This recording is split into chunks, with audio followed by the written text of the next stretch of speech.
हनुमान जी की राम भक्ति की गाथा संसार भर में गाई जाती है, लेकिन लक्ष्मण जी की भक्ति भी अद्भुत थी। लक्ष्मण जी की कथा के बिना श्री राम कथा पूर्ण नहीं है। अगस्त्य मुनि अयोध्या आए और लंका युद्ध का प्रसंग छिड़ गया।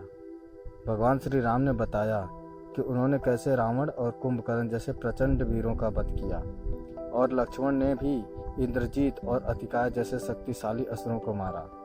अगस्त्य मुनि बोले, श्री राम, बेशक रावण और कुंभकर्ण भी बड़े प्रचंड वीर थे, लेकिन सबसे बड़ा वीर तो मेघनाथ ही था। उसने अंतरिक्ष में स्थित होकर इंद्र से युद्ध किया और उसे बांधकर लंका ले आया था। ब्रह्मा ने इंद्रजीत से दान के रूप में इंद्र को मांगा, तब इंद्र मुक्त हुए थे। लक्ष्मण ने उनका वध किया, इसलिए वे सबसे बड़े वीर योद्धा हुए। श्री राम को आश्चर्य हुआ, लेकिन भाई की वीरता की प्रशंसा से वे खुश हुए। फिर भी उनके मन में जिज्ञासा पैदा हुई कि आखिर अगस्त्य मुनि ऐसा क्यों कह रहे हैं कि इंद्रजीत का वध रावण से ज्यादा मुश्किल था। अगस्त्य मुनि ने कहा, प्रभु, इंद्रजीत को वरदान था कि उसका वध वही कर सकता है जो 12 वर्षों तक न सोया हो, जिसने 12 वर्षों तक किसी स्त्री का मुख न देखा हो और 12 वर्षों तक भोजन न किया। श्री राम बोले, परंतु मैं वनवास काल में 12 वर्षों तक नियमित रूप से लक्ष्मण के हिस्से का फल फूल देता रहा। मैं सीता के साथ एक कुटी में रहता था, बगल की कुटी में लक्ष्मण थे। फिर सीता का मुख भी न देखा हो और 12 वर्षों तक सोए न हो, ऐसा कैसे संभव है? अगस्त्य मुनि सारी बात समझकर मुस्कुराए, प्रभु से कुछ छुपा है भला? दरअसल सभी लोग सिर्फ श्री राम का गुणगान करते थे, लेकिन प्रभु चाहते थे कि लक्ष्मण के तप और वीरता की चर्चा भी अयोध्या के घर घर में हो। अगस्त्य मुनि ने कहा, क्यों न लक्ष्मण जी से पूछा जाए। लक्ष्मण जी आए। प्रभु ने कहा कि आपसे जो पूछा जाए उसे सच सच कहिएगा। प्रभु ने पूछा, हम तीनों 14 वर्षों तक साथ रहे, फिर तुमने सीता का मुख कैसे नहीं देखा? फल दिए गए फिर भी अनाहारी कैसे रहे और 14 साल तक सोए नहीं, यह कैसे हुआ?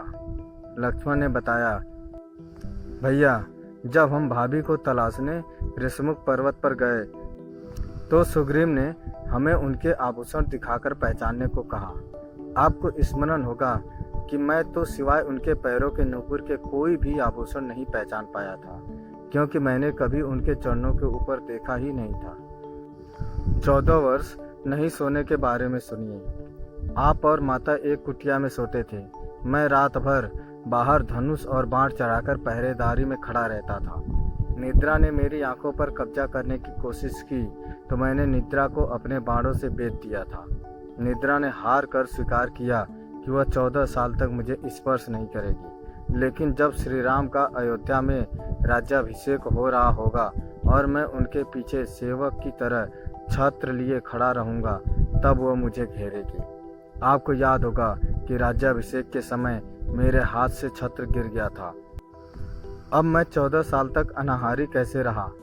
मैं जो फल फूल लाता था, आप उनके 3 भाग करते थे। एक भाग देकर आप मुझसे कहते थे कि लक्ष्मण, फल रख लो। आपने कभी फल खाने को नहीं कहा। फिर बिना आपकी आज्ञा के मैं उसे खाता कैसे? मैंने उन्हें संभाल कर रख दिया।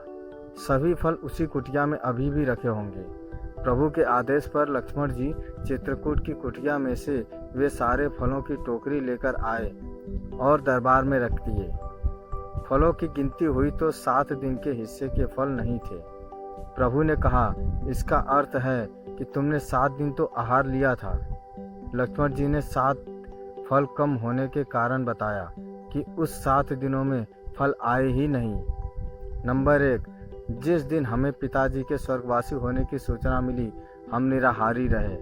नंबर 2, जिस दिन रावण ने माता का हरण किया, उस दिन फल लाने कौन जाता? नंबर 3, जिस दिन समुद्र की साधना कर रहे आप उनसे राह मांग रहे थे। नंबर 4, जिस दिन आप इंद्रजीत के नागपाश में बंधकर दिन भर अचेत रहे। नंबर 5, जिस दिन इंद्रजीत ने मायावी सीता को काटा था और हम शोक में रहे। नंबर 6, जिस दिन रावण ने मुझे शक्ति मारी। नंबर 7, और जिस दिन आपने रावण का वध किया था। इन दिनों में हमें भोजन की सुध कहाँ थी। विश्वामित्र मुनि से मैंने एक अतिरिक्त विद्या का ज्ञान लिया था, बिना आहार किए जीने की विद्या। उसके प्रयोग से मैंने 14 साल तक अपनी भूख को नियंत्रित कर सका, जिससे इंद्रजीत मारा गया। भगवान राम ने लक्ष्मण जी की तपस्या के बारे में सुनकर उन्हें हृदय से लगा लिया।